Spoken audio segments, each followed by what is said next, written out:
ప్రభు క్రీస్తునాథునిచే మిక్కిలిగా ప్రేమించబడి సహోదరి సహోదరులారా,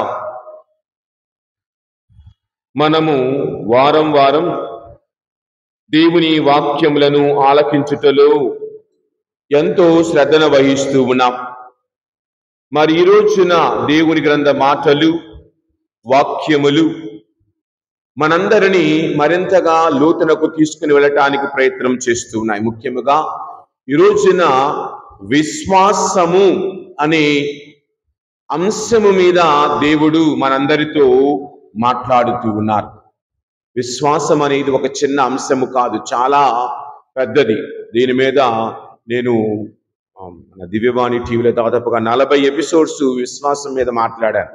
దాదాపుగా ఒక 7-8 సంవత్సరాల క్రితం, 6-7 సంవత్సరాల క్రితం విశ్వాసం అనే టాపిక్ మీద ఒక 40 ఎపిసోడ్స్, 40 వారాలు మాట్లాడటం జరిగింది.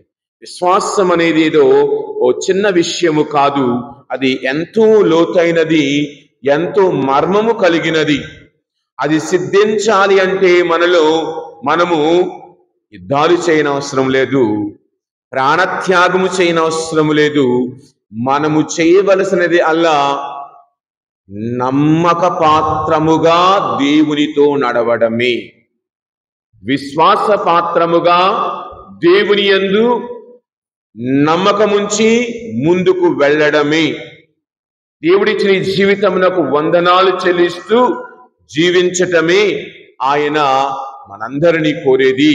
ప్రియా సహోదరి సహోదరులారా, ఒకసారి చార్లెస్ బ్లెండింగ్ అనే ఒక విదేశీ ఆయన, ఒక సాహసికుడు, నయాగరా జలపాతము మీద అటు ఇటు ఒక చల్లని ఒక తాడు కట్టి, అనగా ఒక ఇనుప తాడును కట్టి దాని మీద ఒంటి చక్రము కలిగినటువంటి సైకిల్ లాంటి ఒక దానిని పెట్టి దాని మీద అటు ఇటు తిరుగుతూ ఉన్నాడు.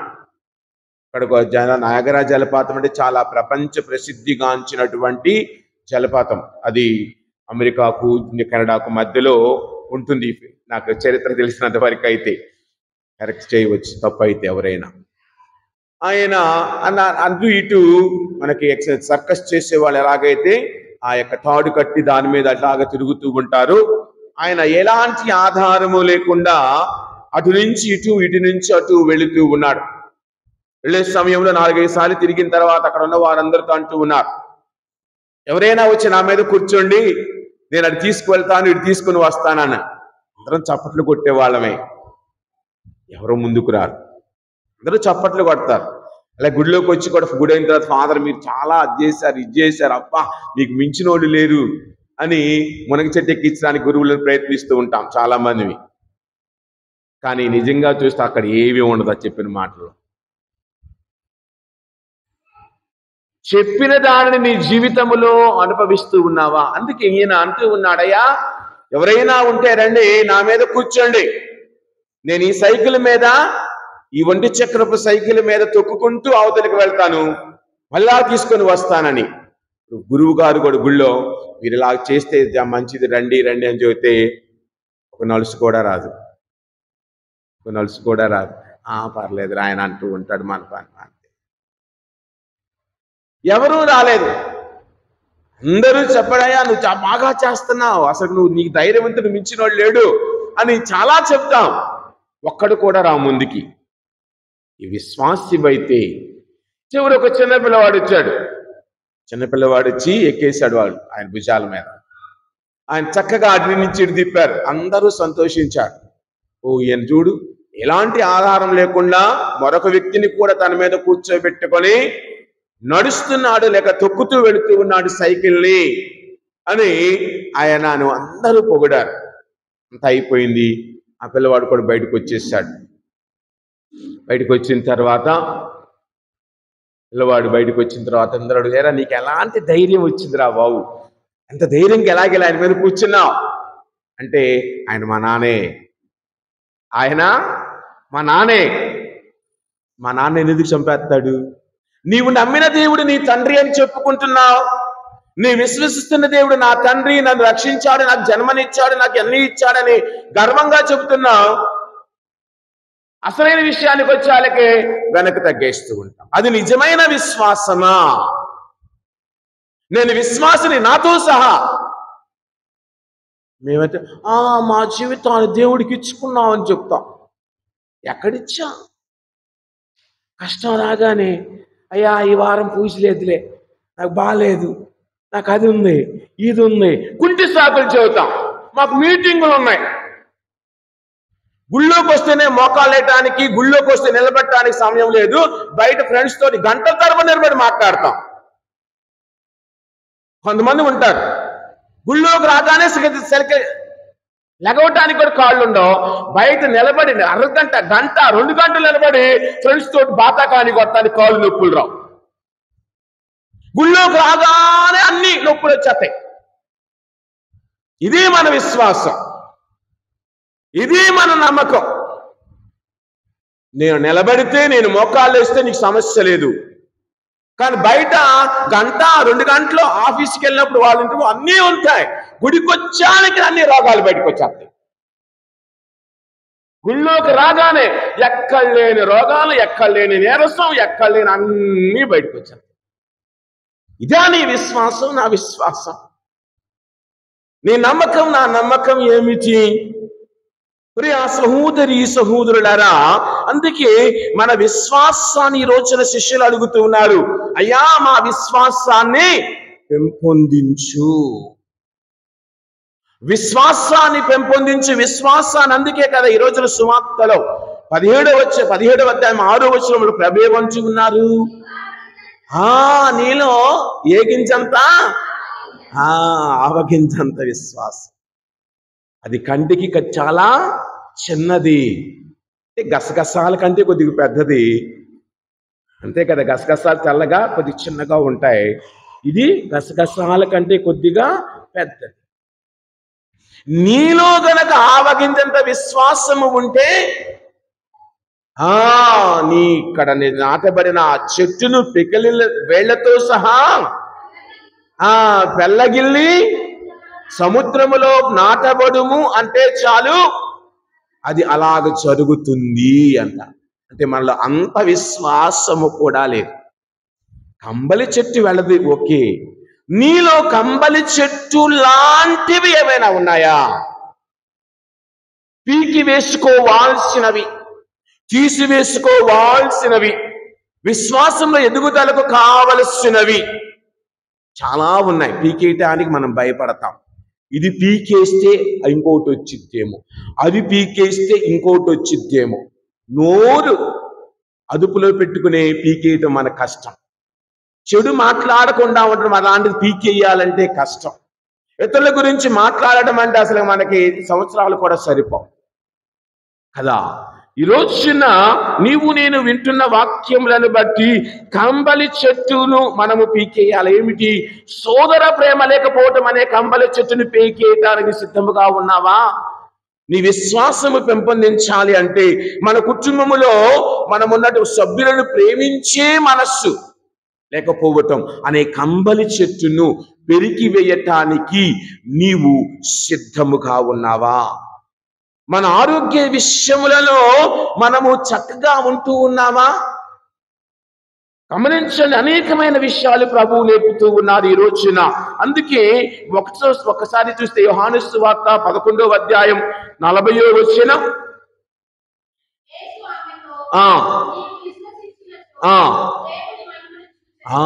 నీవు విశ్వసించినచో దేవుని మహిమను నీవు చూచెదవు. దేవుని గొప్ప కార్యాలను, దేవుని గొప్పతనమును నీవు అనుభవిస్తావు. అందుకు నేను నీతో చెబుతూ నీ విశ్వాసమైనచో దేవుని మహిమను నీవు చూడగలవు. మరి దేవుని మహిమను చూచుటకు నీలో ఆ యొక్క విశ్వాసం అనే బేజాలు ఉన్నాయా ఈ రోజున? కావున అలాగనే ప్రియ సహోదరి సహోదరులారా, మార్కు సువార్త 11వ అధ్యాయం 24వ వచనం ఒక్కసారి చూద్దాం. కనుక మీరు ప్రార్థింపుడు, ప్రార్థనలో మీరు ఏమి అడిగినను తప్పక పొందుదురు. ఎప్పుడు? విశ్వాసముతో ప్రార్థించినప్పుడు నీవు ఏమి అడిగినా పొందుతావు అని ఆయన అంచు ఉన్నారు. మత్తయి సువార్త 13వ అధ్యాయం 58వ వచనములో 13వ అధ్యాయం 58వ వచనములో అద్భుతం. వారి విశ్వాసము వలన వారి అవిశ్వాసము వలన ఆయన అచ్చట ఎక్కువ అద్భుత కార్యములను చేయలేదు. అక్కడ ఉన్న వారందరూ నమ్మలేకపోతూ ఉన్నారు. అవిశ్వాసమును బట్టి ఆయన అక్కడ ఏమీ చేయలేకపోతూ ఉన్నాడు. అదే మత్తయి సువార్త 6వ అధ్యాయం 30వ వచనం ఒకసారి చూద్దాం. అల్ప విశ్వాసి నేడు పుట్టి రేపు నశించు గడ్డి పోసును సైతము దేవుడు అంత గొప్పగా సృజించినచో అంతకంటే విలువైన నిన్ను గురించి ఆలోచింపడా. ఇదిగో నేడు పుట్టి సాయంత్రానికే నశించిపోయే గడ్డికి అంత సౌందర్యాన్ని అంత అందాన్ని ఇచ్చిన దేవుడు నీ గురించి ఎక్కువగా శ్రద్ధ వహించడా? నీ గురించి ఎక్కువగా ఆలోచించడా? నిన్ను వదిలివేస్తాడా అని వాక్యము మనందరికీ కూడా తెలియజేస్తూ ఉన్నది. ప్రియా సహోదరి సహోదరులారా, మరి రోజున నీవు నేను ఇక్కడ ఉండగా నీ మనస్సు ఎక్కడ ఉంది? విశ్వాసం అంటే ఏమిటి? నీ ఉన్న చోటనే నీ సమస్తము ఉండాలి. నీవు ఆకారముగా దేవుని ముందు కూర్చున్నావు, అదే కదా అంటారు బాడీ ప్రెసెంట్. కరెక్ట్. మన ఆలోచన ఎక్కడ ఉన్నది? మన యొక్క సౌష్ఠవము ఎక్కడ ఉన్నది? నీ ఆలోచన నీ సౌష్ఠవము రెండు ఒక దగ్గర ఉండేటట్టుగా నీవు ప్రయత్నం చేస్తున్నావా? ప్రియా సహోదరి సహోదరులారా, ఈ రోజున విశ్వాసం అంటే ఏమిటి అని ఒకసారి గమనిస్తే, విశ్వాసము దేవుని యందు నమ్మకము కలిగి ఉండడం అని చెప్తూ ఉంటాం చాలా చక్కగా. హెబ్రీయులకు వ్రాయబడిన లేఖలో ప్రియ సహోదరి సహోదరులారా, హెబ్రీయులకు వ్రాయబడిన లేఖలో మనము గమనించినప్పుడు విశ్వాసం అంటే ఏమిటో చూస్తూ ఉన్నాం. విశ్వాసము అనగా ఏమిటి అని చూచినప్పుడు 11వ అధ్యాయం 1వ వచనం, విశ్వసించుటయన నిరీక్షించు విషయముల యందు నిస్సందేహముగా ఉండుట, చూడజాలని విషయములను గూర్చి నిశ్చయముగా ఉండుట. విశ్వాసము గురించి పరిశుద్ధ గ్రంథం ఏమి చెబుతూ ఉన్నది? విశ్వాసము మనలో ఎలాంటి మార్పును తీసుకుని వస్తూ ఉందో చూస్తూ ఉన్నాం. విశ్వసించుట ఏమిటంట? మనము నిరీక్షించు విషయముల యందు అనగా ఎదురు చూసే విషయాల యందు నిస్సందేహముగా, ఎలాంటి సందేహము సంశయము లేకుండా ఉండుట. తర్వాత వచ్చిన మన కంటితో కూడా చూడజాలని విషయముల యందు నిశ్చయముగా ఉండుట. తర్వాత వచ్చిన పూర్వకాలపు మనుషులు తమ విశ్వాసము చేతనే దేవుని యొక్క దీవెనలను ఆశీర్వాదాలను ఎందుకు పొందారు? వారి విశ్వాసమును బట్టి, వారు జీవించిన విధమును బట్టి. అదే కదా ఈ రోజున ప్రభు 2వ భాగములో ఒక చిన్న అద్భుతాన్ని లేక చిన్న ఉపమానము ద్వారా ఒక పనివాడు, ఒక పనిచేసే ఆయన, అప్పుడే పరము నుండి వచ్చిన సేవకుడు ఏమడుగుతాడంటే దాన్ని యొక్క యజమానుడు, వీళ్ళు అన్నం తినంటాడా? నాకు అన్నం తయారు చేయి, నాకు అన్నం వడ్డించు, తర్వాత నువ్వు తిను అని చెబుతాడే కదా. మరి ఆయన ఏమంటాడంటే 10వ వచనములో చివరి వచనములో, అట్లే మీరును మీ బాధ్యతలను చేసిన మీదట మేము అయోగ్యులము, సేవకులము, మేము మా కర్తవ్యమునే నెరవేర్చితిమి, మేము మాకు ఇచ్చిన పనిని చేస్తాం అని అంటాం. నిస్సందేహముగా ఉండుట అంటే సంశయము లేకుండా, అనుమానము లేకుండా, సందేహము లేకుండా స్థిరమైన ప్రేమతో, కథలని గట్టి తలంపులతో, నిర్ణయముతో జీవించడమే కదా విశ్వాసము అంటే. అందుకే మనకు 3వ వచనం చదివాం కదా, హెబ్రీయులకు వ్రాయబడిన లేఖ, కంటికి కనిపించని వాటి నుండి కంటికి కనిపించినట్లు చేయు దేవుని వాక్కు చేత ఈ ప్రపంచము సృజించబడినదని విశ్వాసము వలన మనకు అర్థమగుచున్నది. మన విశ్వాసం ఏ విధముగా ఈ మన కంటికి కనిపించే ఈ ప్రపంచం ఏ విధముగా వచ్చినదో మనకు తెలియదు. కావున కంటికి కనిపించని వాటి నుండి కంటికి కనిపించినట్లు చేయు దేవుని వాక్కు చేత మాత్రమే ఇదంతా జరిగింది. అందుకే ఏమిటి, మనందరము ఏమి చేయాలట, మారు మనసు పొందాలంటే విశ్వాసము కావాలి. ఈ భూమి మీద దేవుని బిడ్డలుగా జీవించాలంటే విశ్వాసము కావాలి. దేవుని వాక్కును నమ్మాలంటే విశ్వాసము కావాలి. ఆత్మయందు దేవుణ్ణి పొందాలంటే విశ్వాసము కావాలి. క్రీస్తును ద్వారా నీకు స్వస్థత కావాలి అంటే విశ్వాసము కావాలి. ఆధ్యాత్మికతలో ఎదగాలన్నా విశ్వాసము కావాలి. గమనించండి, క్రీస్తు ద్వారా స్వస్థత కావాలన్నా, క్రీస్తుతో దేవునితో నడవాలన్నా ఆయన వాక్కు మీద నమ్మకం ఉండాలి, ఆయన యందు నమ్మకం ఉండాలి.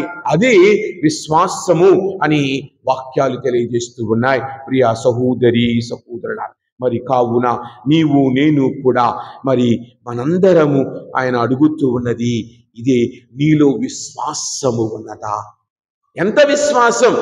ఆవగింజంత విశ్వాసము, చిన్న ఆవగింజ లాంటి విశ్వాసము నీలో ఉంటే చాలు అని అంటున్నాడు.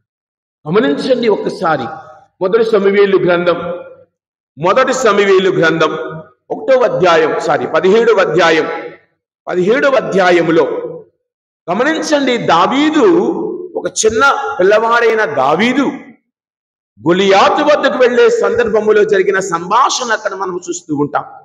17వ అధ్యాయములో 45వ వచనములో ఆయన అంటూ ఉన్నాడు, ఎలాగ వెళుతూ ఉన్నాడు ఆయన వద్దకు, ఆవగింజలాంటి విశ్వాసముతో దేవుని మీద నమ్మకము కలిగి దావీదు గొలియాతు ముందుకు వెళ్ళి నిలబడ్డాడు.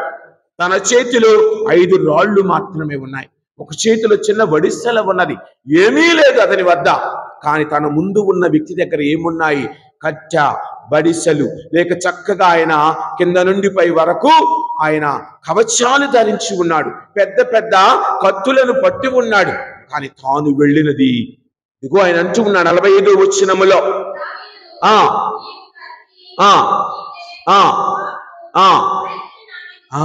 నీవేమి తీసుకుని వచ్చావు?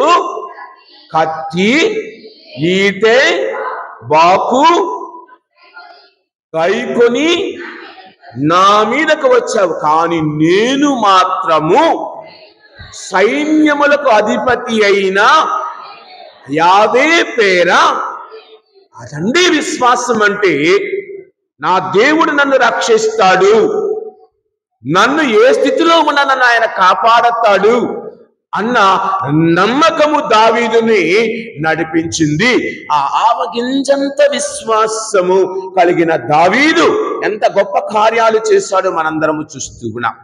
మరి మనలో అలాంటి విశ్వాసము ఉన్నదా?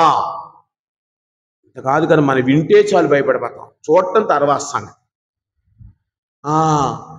మొన్న 4 రోజుల క్రితం మన ఏమంటారు దసరాకు 3 రోజులు 4 రోజుల ముందు కృష్ణా నది చాలా ఫుల్గా వెళ్ళింది.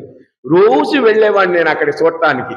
ఎంత పెరిగింది, మా ఇంటి వైపు నీళ్లు వస్తాయా, ఎంత పెరిగింది, మా వైపుకు నీళ్లు వస్తాయా అని.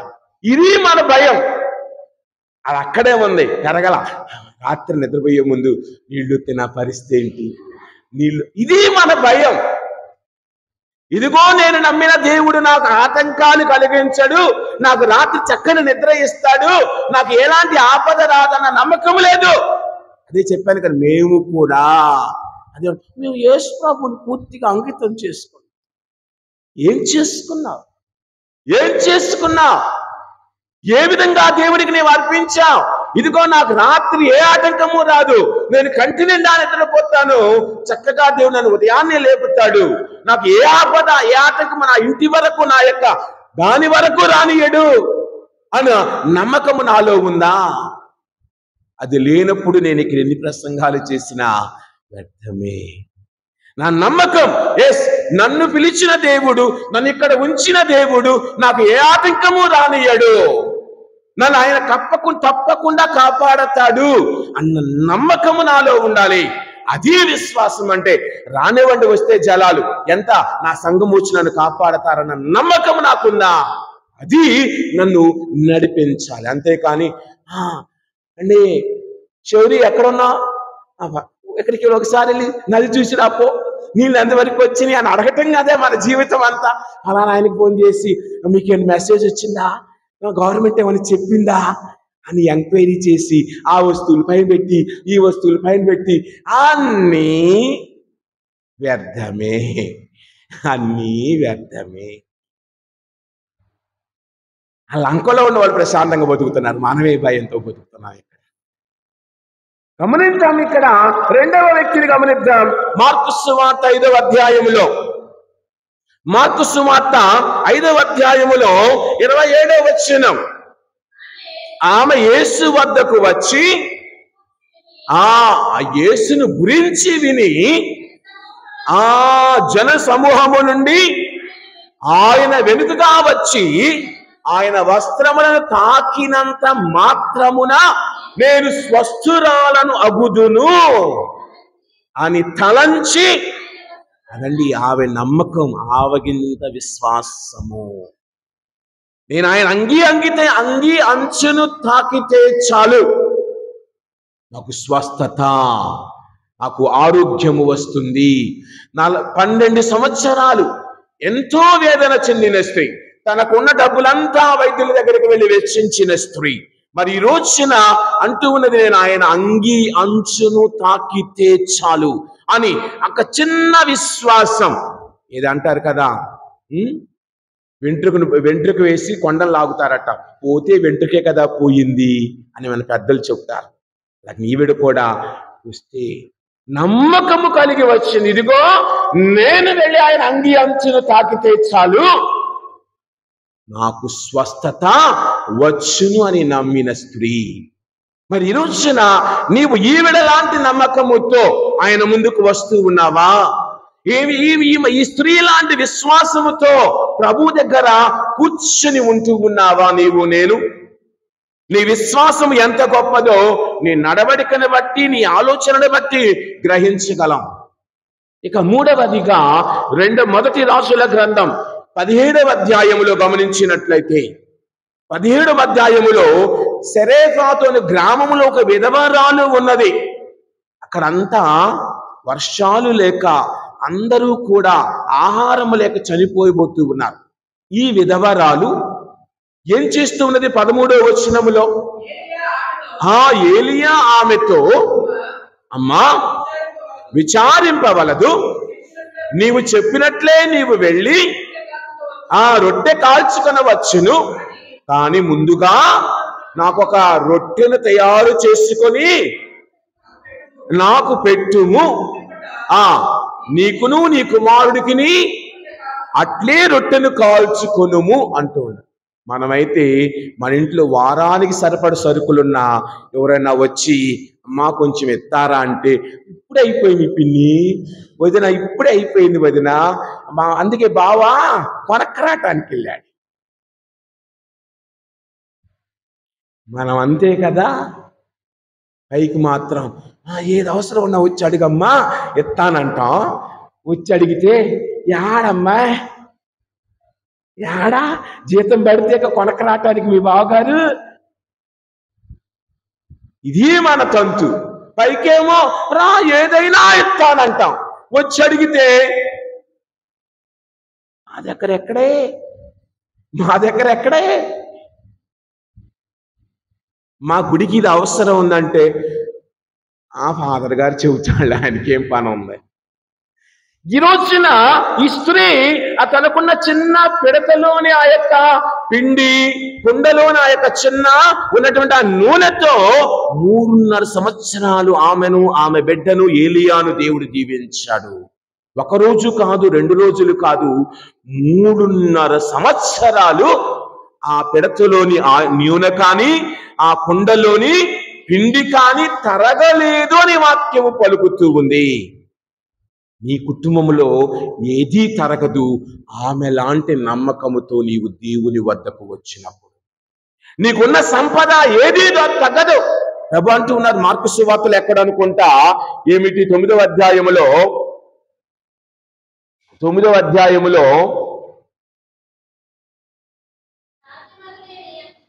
ఆగమ్మా నేను చెప్తాను.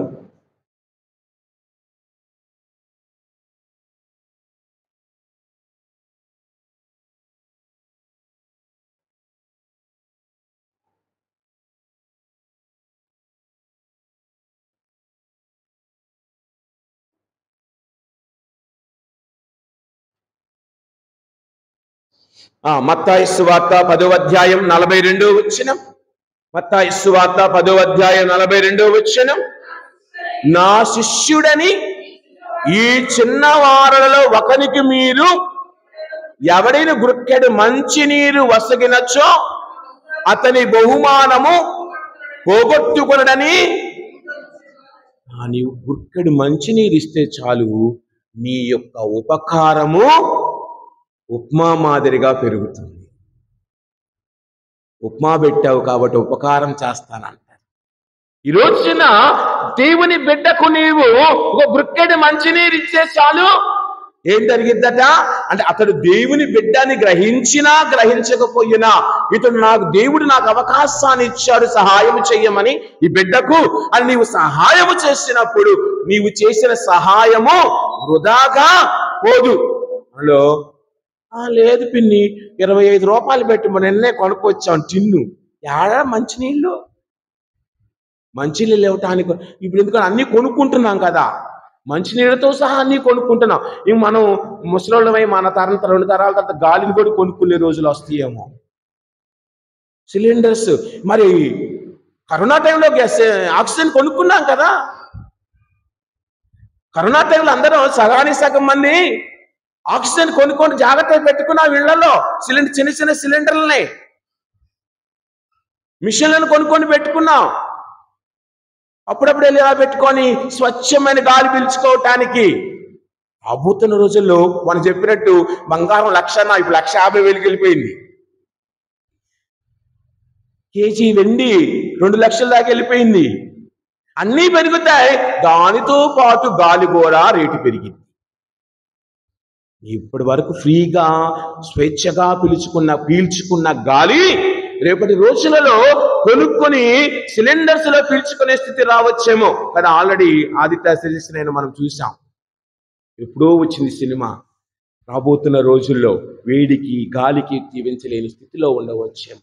మరి ఈ రోజున నువ్వు ఇంత చక్కగా ఇంత అన్యోన్యంగా ఇంత ఆరోగ్యంగా ఉండగలుగుతున్నందుకు దేవునికి విశ్వాసముతో నమ్మకముతో వందనాలు చెల్లిస్తూ ఉన్నావా? గమనిద్దాం ప్రియ సహోదరి సహోదరులారా. అందుకే మనము యోహాను సువార్త 6వ అధ్యాయంలోనికి వెళదాం. ఒక అబ్బాయి దగ్గర 5 రొట్టెలు 2 చేపలు ఉన్నాయి ఒక బాలుడి వద్ద.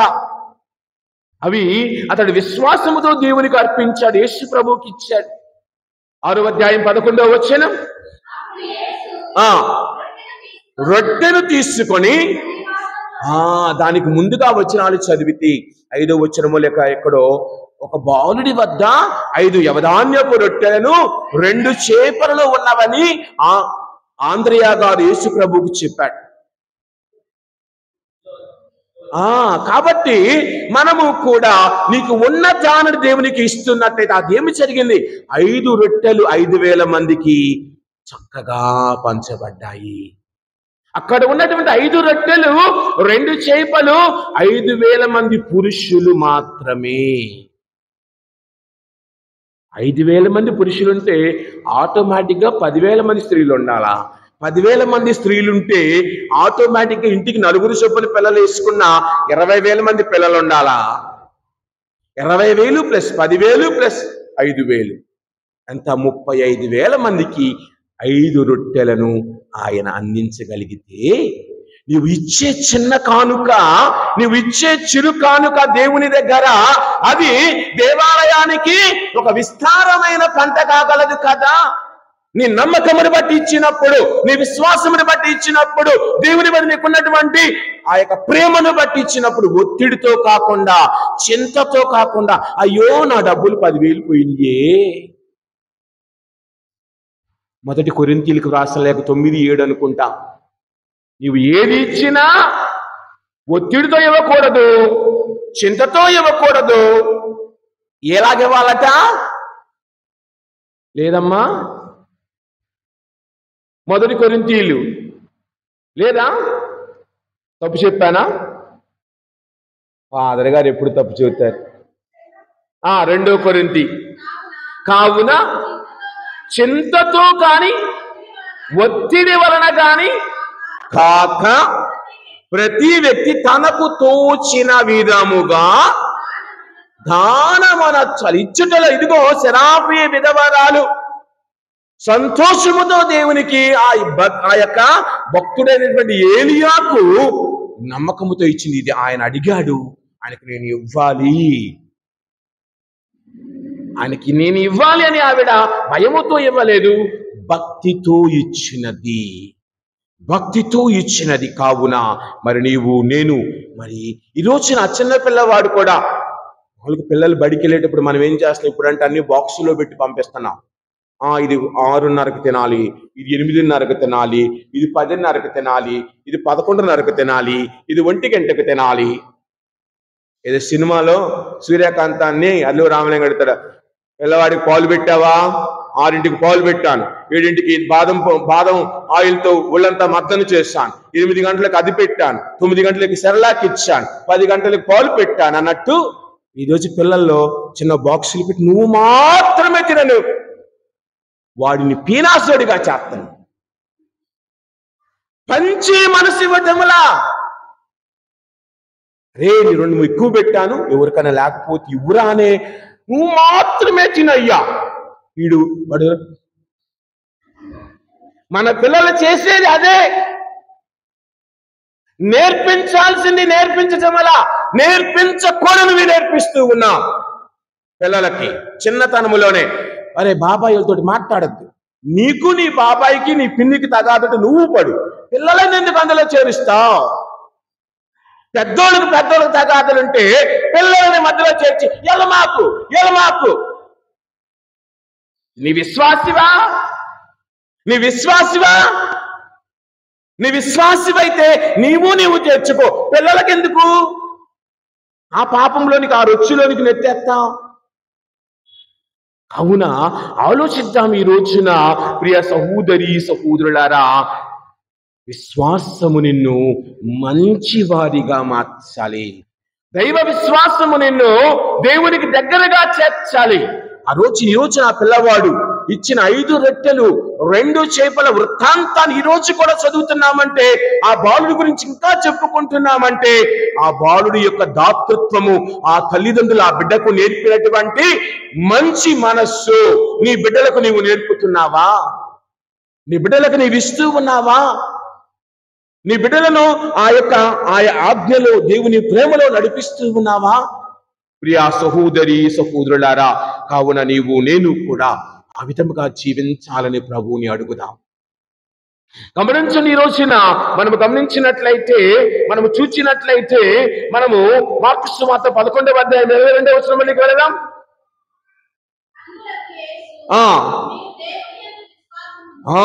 దేవుని యందు విశ్వాసము ఉంచుడు, ఎవరైనా ఈ పర్వతముతో పడుము అని నా చాలును, హృదయములో సందేహింపక జరుగునని విశ్వసించిన ఎడల చెప్పినట్లుగానే కనుక మీరు ప్రార్థింపుడు, ప్రార్థన మీరు ఏది అడిగినను అది మీకు తప్పక వసగబడును. మనందరికీ తెలిసిన ఒక చిన్న కథ ఏంటి? ఓ ముసలమ్మ రోజు కొనుక్కునే ముందు, అయ్యా నేను గుడికి వెళ్ళకపోతా ఉన్నాను, నా ఇంటి ముందు పెద్ద కొండ ఉంది, తీసేయి అని ప్రార్థించాడు. తీసివేశాడు. ఎలాగో తెలుసా? 1 సంవత్సరం 2 సంవత్సరాల తర్వాత గవర్నమెంట్ వాళ్ళు వచ్చారంట, కొత్తగా హైవే వేస్తున్నాం, ఈ కొండ అడ్డంగా ఉంది, కొండ మట్టి మాకు కావాలి అని కొండను తీసేస్తారు. నీవు విశ్వాసంతో ప్రార్థిస్తే వెంటనే జరగకపోవచ్చు, కానీ కాలాతీతములో దేవుడు చక్కగా నీవు అడిగినది చేస్తాడు. హైవే వచ్చిందమ్మా, ఈ రోడ్డుకి ఈ మట్టి కావాలి, అక్కడ గుంతలున్నాయి, ఈ కొండను తీసేస్తున్నాం, ఈ కొండ మట్టిని ఉపయోగించి ఇక్కడ కూడా రోడ్డు వేస్తాం. మరి దేవుడు నీవు అడిగినదల్లా ఇస్తాడు ఎప్పుడు నీవు అతని యందు నమ్మకము ఉంచి జీవించినప్పుడు. ప్రియా సహోదరి సహోదరులారా, కావున అందుకే ప్రభు అంటూ ఉన్నారు. ఈ రోజున గమనిస్తే ఈనాడు సువార్తల 2వ భాగములో చివరి వచనం 10వ వచనం, అట్లే మీరును మీ బాధ్యతలు నిర్వహించిన పిమ్మట మేము అయోగ్యులము, మా పనిని మాత్రమే మేము చేశాం. గమనించండి, బైబిల్ గ్రంథంలో నోవా మొదలుకొని, అబ్రహాము మొదలుకొని, యెహోషువ మొదలుకొని వీరు గమనించినప్పుడు ఏమని చేస్తారు వారందరూ వారి జీవితంలో? నోవా గమనించినప్పుడు ఆదికాండం 6వ అధ్యాయం 22వ వచనములో ఏం చేశాడు ఆయన? ఏమరపాటు లేకుండా దేవునిని చెప్పినట్లుగా చేశాడని వాక్యము ఉన్నది.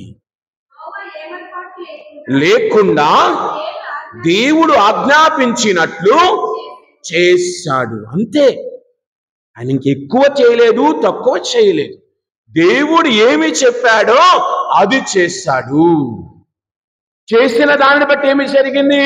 నోవా మరియు అతని కుటుంబమును రక్షించబడ్డారు. అక్కడ అంతమంది ఉన్న భూలోకములో ఆ జల ప్రళయము నుండి నోవా మరియు అతని కుటుంబము మాత్రమే, చుట్టుప్రక్కల వాళ్ళంతా గేలి చేశారంట. ఏంటి ఇతడు ఏదో కొత్తది కడుతూ ఉన్నాడు, పడవ కడుతూ ఉన్నాడు, ఓడ కడుతూ ఉన్నాడు, దేనికని.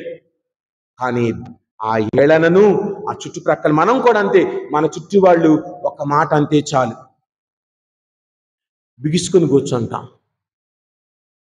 అంటారా అన్నవండి, ఇన్ని అంటే ఎంత అయింది, ఇన్నంటే ఎంత అయింది, ఎన్ని మానికలు అవుతాయి? ఏమి అవ్వం. నువ్వు తీసుకోకపోతే ఆవిడ మాటలు ఆవిడ దగ్గరే ఉంటాయి. బుద్ధుడు చెప్తున్నది అదే కదా. మౌనము అన్నిటికీ మించిన వరం లేదండి. జస్ట్ వినే మన వల్ల వాడు నన్ను అంటాడా, వీడు నన్ను అంటాడా, వాళ్ళు నన్ను అంటారంటామే కానీ అనుకోలేవండి.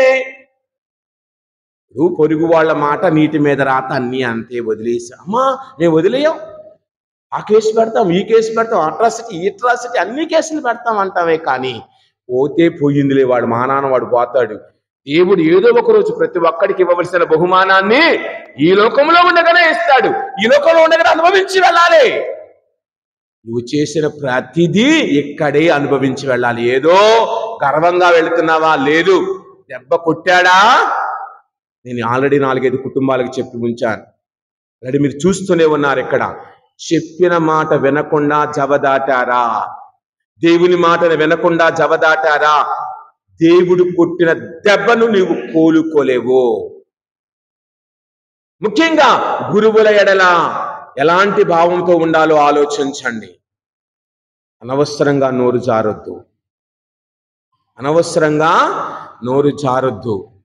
సమయం వచ్చిందా 6 నెలల్లో చాలు, అన్నీ కూడా మారిపోతాయి. విశ్వాసముతో ప్రార్థించు. నీవు చేసిన ప్రతి తప్పిదమ్మును బట్టి క్షమించమని దేవుణ్ణి అడుగు. దేవునికి కానీ నీ పొరుగు వానికి కానీ అమాయకులకు కానీ ఏదైనా అపకారము చేశావా? అపకారము ఊరకపోదు. వారి ప్రార్థన దేవుడు ఆలకిస్తాడు. హాబేలుని ప్రార్థన దేవుడు ఆలకించినప్పుడు కయీను పరిస్థితి ఏమైంది? దేశ దిమ్మరిగా మారిపోయాడు. ఒక ఊరిలో ఉండటానికి ఇష్టం లేక ఉండలేకపోయాడు. కానా అమాయకుల ప్రార్థన, అమాయకులను కానీ తప్పు చేయని వారిని కానీ నీవు నాశనం చేయాలని ప్రయత్నించావా? దేవుడు నిన్ను ఊరుకోడు. సమయము వచ్చినప్పుడు వడ్డీతో సహా నీ నుండి, నా నుండి, అందరి నుండి ఆయన పుచ్చుకుంటాడు. కావున మరి నీవు చేయవలసినదల్లా విశ్వాసరహితముగా ఉండకుండా విశ్వాసముతో ఉన్నాం. అందుకే ఆయన అంటూ ఉన్నాడు, ఎబ్రీలకు వ్రాయబడిన లేఖ 11వ అధ్యాయం 6వ వచనం, 11వ అధ్యాయం 6వ వచనం, ఏ మానవుడును దేవుని సంతోషపడి నీవు గుడికి రావచ్చు, చందాలు ఇవ్వచ్చు, అన్నీ చేయొచ్చు. నీలో విశ్వాసము లేకపోతే, నీలో నమ్మకము లేకపోతే ఇవన్నీ కూడా వృధానే. అలాగనే యెషయా గ్రంథం 14వ అధ్యాయం 12వ వచనం, ఈసారి యోహాను సువార్త 14వ అధ్యాయం 12వ వచనం,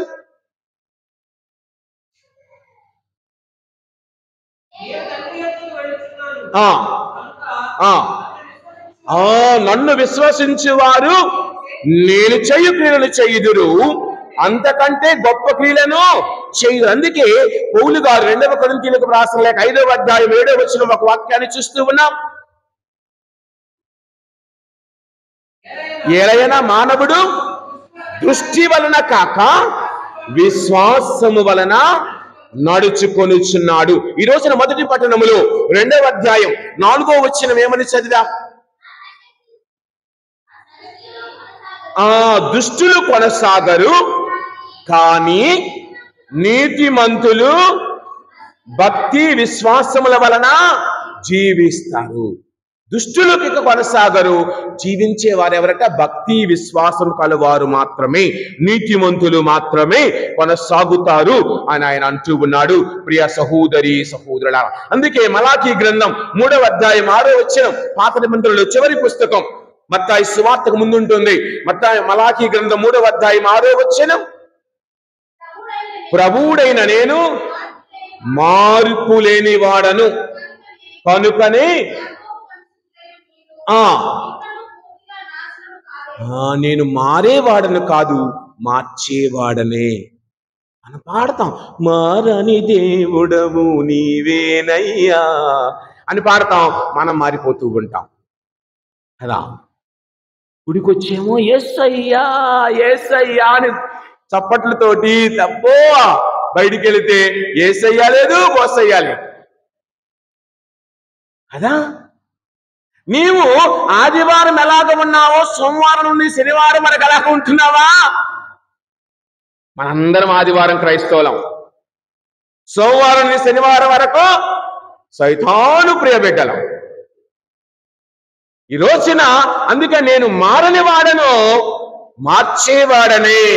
కావుననే ప్రియ సహోదరి సహోదరులారా, యాకోబు రాసిన లేఖ 1వ అధ్యాయం 17వ వచనం, యాకోబు రాసిన లేఖ 1వ అధ్యాయం 17వ వచనం, ఆయన ఎల్లప్పుడూ ఒకే విధముగా ఉంటాడు.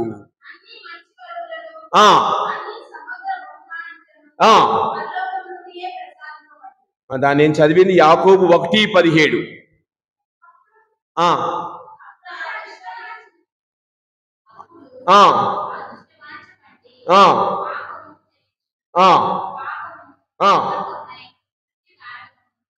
అని అక్కడ ఇంకో దగ్గర ఎక్కడ ఉండదమ్మా, ఆయన ఎప్పుడు ఒకే విధముగా ఉండని కూడా ఉంటుంది.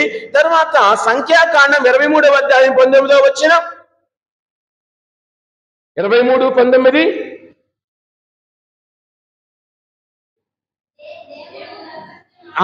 దేవుడు నరుల వలె అసత్యమాడడు, మనుషుల వలె ఆడి తప్పడు, అతడు మాట ఇచ్చి పని చేయకుండునా చేసిన ప్రమాణములను నిలబెట్టకుండునా. నా మాట కాదండి, నా మాట కాదు. బైబిల్లో ఉన్నది ఏమిటి?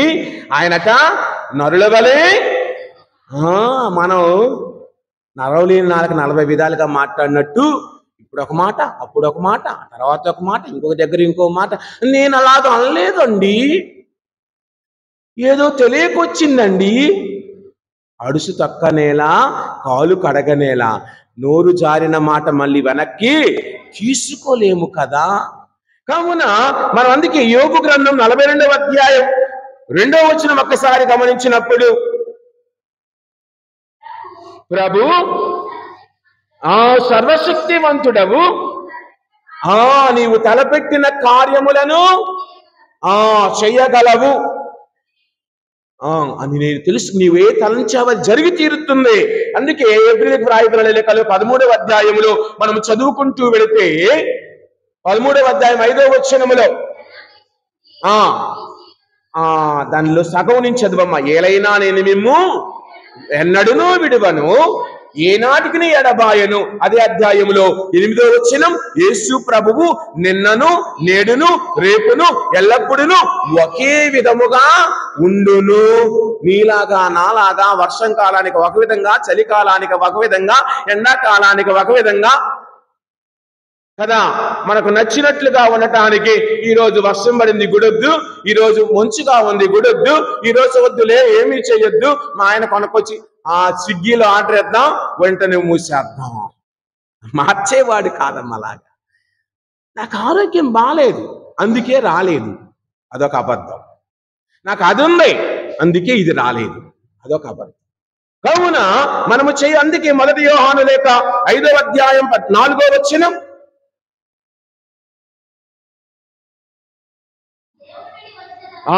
దేవుడి నుండి వచ్చినదంతయు లోకమును మన విశ్వాసము చేతనే మనము లోకముపై గెలుపొందుదము. 5వ వచనం, లోకమును ఎవడు ఓడింపగలడు? యేసు దేవుని పుత్రుడని విశ్వసించిన వాడు మాత్రమే అది చేయగలడు. కావున నీవు నేను యేసు ప్రభువుని మన దేవుడిగా అంగీకరిస్తూ ఉన్నామా? ఈ రోజున ఒక్కసారి ఆలోచిద్దాం.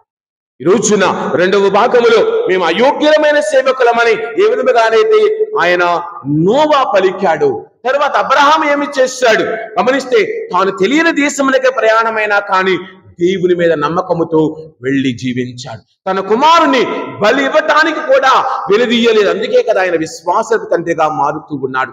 అలాగనే గమనించినప్పుడు యెహోషువ గ్రంథం 24వ అధ్యాయం 15-16 వచనాలు ఒకసారి గమనించినప్పుడు, యెహోషువ గ్రంథం 24వ అధ్యాయం 15-16 ఆయన అంటూ ఉన్నాడు, అయ్యా ఇశ్రాయేలీయులారా, మీకు నచ్చినట్లుగా మీరు జీవించండి, నేను నా కుటుంబము మాత్రము యావేని ఆరాధింతుము.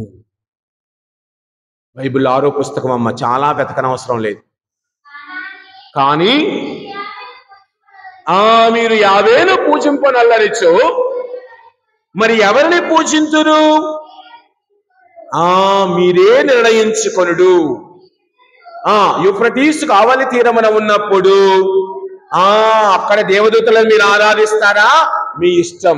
కానీ ఆయన ఏమంటున్నాడు చివరిగా, నేను నా కుటుంబము మాత్రము యావే దేవుని మాత్రమే ఆరాధిస్తాము. ఆయన ఎందుకు నమ్మకము ఉన్నాము, ఆయన విశ్వసిస్తాను. మీ దారిని మీరు వెళ్ళిపోండి. లేదండి మా బంధువులు ఆ చర్చికి వెళ్తున్నారు, మేము వెళ్ళకపోతే బాగుండదు కదా, మా ఆవిడ ఫీల్ అవుతుందండి.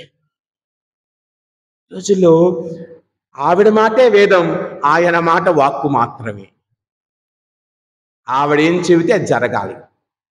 ఈయన చెప్పిన దానికి అంతేగా అంతేగా అని మన కుటుంబాలు తయారవుతూ ఉన్నాయి. కావున ఈరోజున నీవు నేను విశ్వాసము ద్వారా మనందరము జీవించాలని అంటూ ఉన్నారు. అందువలననే రోమీయులకు రాసిన లేఖ 1వ అధ్యాయం 17వ వచనం,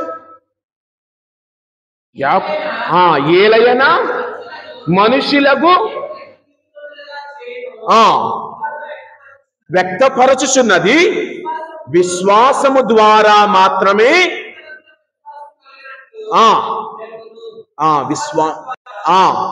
నీతిమంతులు జీవించును. విశ్వాసము ద్వారా అబ్రహాము నీతిమంతుడు, నోవా నీతిమంతుడు, యెహోషువ నీతిమంతుడు, దానియేలు నీతిమంతుడు.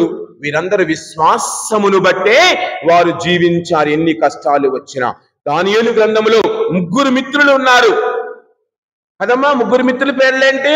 బైబిల్లో ఉన్నాయి, ఫాదర్ మీరే చదువుకోండి. షడ్రక్, అబేద్నెగో, మేషక్, షడ్రక్, అబేద్నెగో 3 కూడా అగ్నిగుండములోకి వెళ్ళటానికైనా సాహసించారు, కానీ తప్పుడు పని చేయటానికి వారు వెనుదీయలేదు. మేము అగ్నికైనా వెళతాం, చావుకైనా వెనకాను, కానీ దానిని మాత్రం చేయము. మనం మాత్రం అది వద్దులేండి, ఇదే చేసుకుంటాం, ఇదే బాగుంది. అలా కాదమ్మా, విశ్వాసముతో మనము జీవించాలి. కావున నీవు నేను ఈ రోజున వింటున్న వాక్యములను బట్టి, దేవుడు మనతో మాట్లాడుతున్న మాటలను బట్టి మనందరము ఉండవలసినది. అందుకే ఆయన అంటూ ఉన్నారు అపోస్తల కార్యాలలో 16వ అధ్యాయం 31వ వచనంలో పౌలు గారు అంటూ ఉన్న మాట, ఆ సైన్యాధిపతితో, ఆ చెరసాల అధికారితో ఏమంటూ ఉన్నారు? ప్రభు యేసుక్రీస్తునందు విశ్వాసము ఉంచుము, నీవును నీ కుటుంబమును రక్షించబడుదురు. ఈ విశ్వాసము ప్రభు యేసు మీద ఉంటే నీ కుటుంబానికి ఏ డోకా లేదు. కావున ఈ రోజున వింటున్న వాక్యములను బట్టి ఇదిగో నీవు నేను ఆయనను దగ్గర ఉండగా సంపూర్ణమైన మనసులతో ఆయన ఆరాధించే బిడ్డలుగా చేయమని అందరం ఈ దివ్యలో ఆ ప్రభువుని అడుగుదాం. ఆ ప్రభు దీవెన, ఆ ప్రభు ఆశీర్వాదము మనల్ని, మన కుటుంబాలను నడిపించాలని, మరి పూజ చివరిలో ఆరాధనలో ఆ భగవంతుడు మనందరిని దీవించాలని ఈ దివ్యలో ప్రార్థన చేసుకుందాం.